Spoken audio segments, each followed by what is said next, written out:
अस्सलाम वालेकुम स्टूडेंट्स, आज का हमारा नेक्स्ट टॉपिक है कोऑर्डिनेशन कंपाउंड। ये बड़ा इंपॉर्टेंट टॉपिक है। कोऑर्डिनेशन कंपाउंड्स को समझने के लिए, इनको कोऑर्डिनेशन कॉम्प्लेक्सेस भी कहते हैं। इन कॉम्प्लेक्सेस को समझने के लिए हम एक मिसाल लेते हैं, एक एग्जांपल लेते हैं। दो सॉल्यूशंस हैं हमारे पास, एक फेरस साइनाइड का सॉल्यूशन है और दूसरा सॉल्यूशन है पोटेशियम साइनाइड का। इन दो सॉल्यूशंस को जब मिक्स किया जाता है तो हमारे पास एक नया कंपाउंड बनता है जिसके K4FeCN6। इस कंपाउंड को जब दोबारा से इस कंपाउंड की आयनाइजेशन की जाती है, इसको वाटर में डिसॉल्व किया जाता है, इसको आयनाइज किया जाता है, तो ये compound potassium ion, iron ion और साइनाइड आयन में कन्वर्ट होने की बजाय कन्वर्ट हो जाता है इनटू एक simple ion which is 4K positive potassium ion plus hexacyanoferrate 2 ion. इसमें ये कन्वर्ट हो जाते हैं। अब ये कॉम्प्लेक्स एन आयन, यहां पे जो है ये एक कॉम्प्लेक्स एन आयन बने, ये कॉम्प्लेक्स कंपाउंड में होते हैं। इनमें बेसिकली एन आयन होता है और सिंपल कैट आयन होता है। ये तीन तरह के हो सकते हैं, एक वो जिनमें कैट आयन होता है और दूसरा वो जिसमें कॉम्प्लेक्स जो है वो कैट आयन होगा, सिंपल एन आयन होगा, और तीसरा न्यूट्रल कंपाउंड जैसे NiCO होल 4 टाइम्स। ये NiCO 4 टाइम्स जो है ये आपके पास एक ऐसा कंपाउंड है जो न्यूट्रल है। ठीक है, अब तीन तरह के मैंने आपको बताया कि कोऑर्डिनेशन कॉम्प्लेक्सेस हो सकते हैं। एक वो जिनमें सिंपल कैट आयन होते हैं और कॉम्प्लेक्स एन आयन होते हैं, एक वो जिनमें कॉम्प्लेक्स जो है वो कैट आयन होगा और सिंपल एन आयन होगा, और एक वो न्यूट्रल होगा। अब लिगेंड्स क्या होते हैं? लिगेंड्स को समझने के लिए हम यही एग्जांपल लेते हैं K4FeCN6।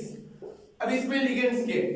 लिगेंड्स से पहले हम सेंट्रल मेटल एटम और आयन को देखते हैं। सेंट्रल मेटल एटम या आयन एक ट्रांजिशन मेटल होती है या ट्रांजिशन मेटल आयन होता है। यूजुअली बहुत कम है कि जो आपके पास नॉर्मल एलिमेंट्स हैं वो हो, उनमें से कोई मेटल हो या उनमें से कोई मेटल का आयन हो। ये हमेशा या ज्यादातर ये ट्रांजिशन मेटल या आयन होगा। अब ये क्या है? ये सेंट्रल मेटल एटम या आयन, यहां पे ये आयन, इसके ऊपर +2 चार्ज है। अब ये क्या होगा? ये इसने कोऑर्डिनेट कोवेलेंट बॉन्ड बनाया है किसके साथ? With cyanide, 6 cyanide. ये जो साइनाइड है ये बेसिकली लिगेंड है। सेंट्रल मेटल एटम क्या होते हैं? सेंट्रल मेटल एटम वो एटम या वो आयन होता है जिसने which is get coordinated with ligands, जो लिगेंड से बेसिकली लोन पेयर को एक्सेप्ट करता है, लोन पेयर को एक्सेप्ट करेगा। और लिगेंड्स वो मॉलिक्यूल्स होंगे, न्यूट्रल मॉलिक्यूल्स हो सकते हैं, एन आयन हो सकते हैं ligands, it may be neutral molecules और anions which donate electron pair to central metal atom और आयन। अब ये इलेक्ट्रॉन पेयर को क्योंकि डोनेट करते हैं तो ये कोऑर्डिनेट कोवेलेंट बॉन्ड बनता है, इस वजह से इन्हें कोऑर्डिनेशन कॉम्प्लेक्सेस कहते हैं। इनमें कोऑर्डिनेट कोवेलेंट बॉन्ड होते हैं। तो ये न्यूट्रल मॉलिक्यूल्स भी हो सकते हैं और एन आयन भी हो सकते हैं। ये बहुत इनकी एग्जांपल्स जो है, इनकी टाइप्स जो है वो बहुत सारी टाइप्स है। अब पहली टाइप है मोनोडेंटेट लिगेंड। मोनोडेंटेट लिगेंड वो लिगेंड होगा, मोनोडेंटेट लिगेंड, जिस मोनो का मतलब होता है 1, तो ऐसा लिगेंड जो एक सिर्फ इलेक्ट्रॉन पेयर जो है वो सेंट्रल मेटल एटम या आयन को डोनेट करेगा। जैसे आपके पास साइनाइड है, जैसे आपके पास फ्लोराइड है, जैसे आपके पास हाइड्रोक्साइड है, ये सारे जो है, जैसे आपके पास अमोनिया है, ये न्यूट्रल है लिगेंड। ठीक है, ये मोनोडेंटेट लिगेंड है। ये एक इलेक्ट्रॉन पेयर जो है वो डोनेट करते हैं सेंट्रल मेटल एटम और आयन को। इस तरह बाइडेंटेट लिगेंड,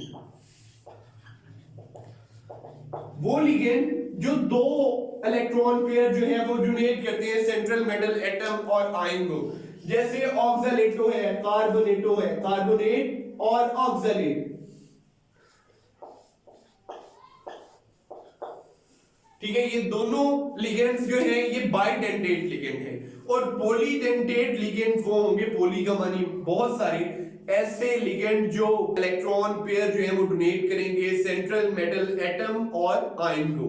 अब हमारे पास एक बहुत इंपॉर्टेंट यूएचएस के हवाले से जो है वो क्वेश्चन है, एक एमसीक्यू है, दैट हेक्साडेंटेट लिगेंड कौन सा है। आपको ऑप्शंस में दिया जाएगा EDTA। EDTA is an hexadentate ligand. ये hexadentate ligand is a polydentate ligand भी आप कह सकते हो, क्योंकि ये 6 इलेक्ट्रॉन पेयर, 6 इलेक्ट्रॉन पेयर्स जो है वो डोनेट करते हैं सेंट्रल मेटल एटम और आयन को।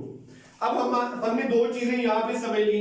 पहली चीज हमने क्या समझी, सेंट्रल मेटल एटम और आयन क्या होता है। सेंट्रल मेटल एटम और आयन वो एटम या आयन, यूजुअली ट्रांजिशन एटम या आयन होगा, जो क्या करेगा, इलेक्ट्रॉन पेयर एक्सेप्ट करेगा फ्रॉम लिगेंड्स। लिगेंड से इलेक्ट्रॉन पेयर एक्सेप्ट करेगा। लिगेंड्स क्या होंगे, जो इलेक्ट्रॉन पेयर डोनेट करेंगे सेंट्रल मेटल एटम और आयन को। ये बेसिकली लीवस बेसिस होती हैं। Ligands are Lewis bases. ये इलेक्ट्रॉन पेयर जो है वो डोनेट करती हैं सेंट्रल मेटल एटम और आयन को। लिगेंड्स की बहुत सारी टाइप्स है, monodentate ligand, bidentate ligand, tridentate ligand, polydentate ligand, hexadentate ligand. इसकी ये बड़ा इंपॉर्टेंट यूएचएस के हवाले से मैंने आपको एमसीक्यू बताया कि हेक्साडेंटेट लिगेंड जो है it is EDTA। EDTA is hexadentate ligand. अब कोऑर्डिनेशन स्फीयर क्या है? कोऑर्डिनेशन स्फीयर इन दोनों चीजों को मिला के, ठीक है, जब ये दोनों, ये जो हमारे पास स्क्वायर ब्रैकेट्स में चीज है, इसे आप कोऑर्डिनेशन स्फीयर कहते हो। लाइक इस एग्जांपल में FeCN6, इसमें सेंट्रल मेटल एटम भी है और लिगेंड्स भी हैं। ये कोऑर्डिनेशन स्फीयर है। ये कोऑर्डिनेशन स्फीयर भी 3 तरह का हो सकता है। It may be positively charge, negatively charge और न्यूट्रल। तो कोऑर्डिनेशन स्फीयर क्या होते हैं, सेंट्रल मेटल एटम और ligands are collectively known as coordination sphere and they are written in square brackets. इनको स्क्वायर ब्रैकेट्स में लिखा जाता है। ये 3 तरह के होते हैं, न्यूट्रल, पॉजिटिव और नेगेटिव। अब कोऑर्डिनेशन नंबर क्या होता है? कोऑर्डिनेशन नंबर होता है बेटा सेंट्रल मेटल एटम और आयन का। कोऑर्डिनेशन नंबर क्या होगा? अब यहाँ पे आयरन का कोऑर्डिनेशन नंबर होना चाहिए, क्योंकि मैंने कहा है कि सेंट्रल मेटल एटम और आयन का होगा। जितने इलेक्ट्रॉन पेयर जो है वो एक्सेप्ट कर रही है, जितने इलेक्ट्रॉन पेयर जो है वो डोनेट कर रहा होगा लिगेंड सेंट्रल मेटल एटम को, वो उसका कोऑर्डिनेशन नंबर होगा। लाइक यहाँ पे आपको पता है साइनाइड जो है FeCN6, अगर हम देखें तो यहाँ पे आयरन का कोऑर्डिनेशन नंबर क्या होगा? आयरन का कोऑर्डिनेशन नंबर होगा। आयरन का कोऑर्डिनेशन नंबर है 6 क्यों है? क्योंकि साइनाइड जो है, एक साइनाइड आयन जो है वो एक इलेक्ट्रॉन पेयर जो है वो डोनेट करते हैं, और 6 है तो 6 इलेक्ट्रॉन पेयर जो है डोनेट करेंगे। तो जितने इलेक्ट्रॉन पेयर लिगेंड्स जो है वो सेंट्रल मेटल एटम को डोनेट करते हैं, वो कोऑर्डिनेशन नंबर कहलाता है सेंट्रल मेटल एटम और आयन का। ठीक है, तो ये कुछ एलिमेंट्स थे कोऑर्डिनेशन कंपाउंड्स की। लास्ट पे एक टाइप है कोऑर्डिनेशन कंपाउंड्स की, चिलेट्स। क्या होते हैं चिलेट्स? जब तमाम डोनर एटम्स एक पॉलीडेंटेट लिगेंड के वो कोऑर्डिनेशन करें एक ही सेंट्रल मेटल एटम या आयन के साथ, तो फिर ऐसे कोऑर्डिनेशन कॉम्प्लेक्स को चिलेट कहते हैं। इनके स्ट्रक्चर में एक या एक से ज्यादा रिंग हो सकती है। जैसे एग्जांपल है, एग्जांपल में हम देख रहे हैं कि जो ऑक्सलेट लिगेंड है ये बाइडेंटेट लिगेंड है, और इसके 2 आयन जो है ऑक्सलेट आयन, ऑक्सलेट 2 लिगेंड जो है वो प्लैटिनम के साथ जो है वो कोऑर्डिनेट करते हैं और एक रिंग बनता है। यहाँ पे ये देखो, एक रिंग ये है, ठीक है, और दूसरा रिंग जो है वो ये। तो ये 2 रिंग बन रहे हैं यहाँ पे। इस तरह के स्ट्रक्चर को आप क्या कहते हो? चिलेट। और ये सबसे ज्यादा स्टेबल मेटल कॉम्प्लेक्सेस हैं। होप आपको जो है वो कोऑर्डिनेशन कंपाउंड्स जो है उनकी और उनके एलिमेंट्स की और चिलेट्स की अच्छे तरीके से समझ आई होगी। कमेंट सेक्शन में लाजमी बताइएगा। अल्लाह हाफिज।